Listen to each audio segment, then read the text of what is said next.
Hi friend, आज बनवणार आपण मिक्स व्हेज. त्यासाठी मी मटर घेतले, गाजर घेतले, आता गोबी गोबी घेतली, शिमला मिर्च घेतली. हे सगळे आपले व्हेजीस आता आपल्याला कापून घ्यायचे आहे. आलू पण घेतले. आता बघा तुम्हाला सगळे व्हेजीस दाखवते. आता कढईमध्ये तेल टाकलं, त्याच्यामध्ये जिरं आणि गोबी, आलू आणि गाजर टाकलेले ते थोडेसे आपण वाफवून घेऊया. त्याच्यामध्ये हळद टाकली थोडीशी आणि मीठ टाकलं थोडंसं. ते आता आपण परतून घेऊया. आता आपण शिमला मिर्च आणि आपण वटाणे काढले होते ते वटाणे पण आपल्याला भाजून म्हणजे शिजवून घ्यायचे आहे, थोडीशी वाफवून घ्यायचे आहे. आता मी झाकण ठेवते. आता आपण मसाला काढूया.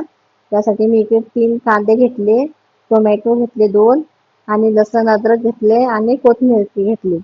आता आपला जे कापून झालेला आहे, आता आपण मिक्सरच्या जारमध्ये सगळे मसाले वगैरे टाकून देऊया आणि याची पेस्ट काढून घेऊया. आता चला मग आपल्या जे आपण भाज्या वाफवून घेतल्या होत्या त्या भाज्या पण आपल्या मस्त वाफवलेल्या आहे. आता मी या भाज्या एका प्लेटमध्ये काढून घेते आणि कढईमध्ये 2 पळी तेल टाकते. आता तेल आपलं गरम झालेलं आहे. आता याच्यामध्ये जो आपण मिक्सरमधून काढलेला होता तो मसाला टाकते. मीठ टाकायचं, मिरपूड टाकायची आणि धनिया पावडर टाकला आणि आता बघा आपला मसाला मसाल्याला मस्त कलर आलेला आहे. आता झाकण ठेवून मस्त त्यावर शिजवून घेऊया मसाला. आता आपण ज्या व्हेजीस फ्राय केल्या होत्या त्या व्हेजीस पण टाकून द्यायच्या मसाल्यामध्ये आणि मसाला चांगला एकजीव करायचा. आता थोडंसं त्या पाणी टाकायचं आपल्या भाज्या शिजण्यासाठी.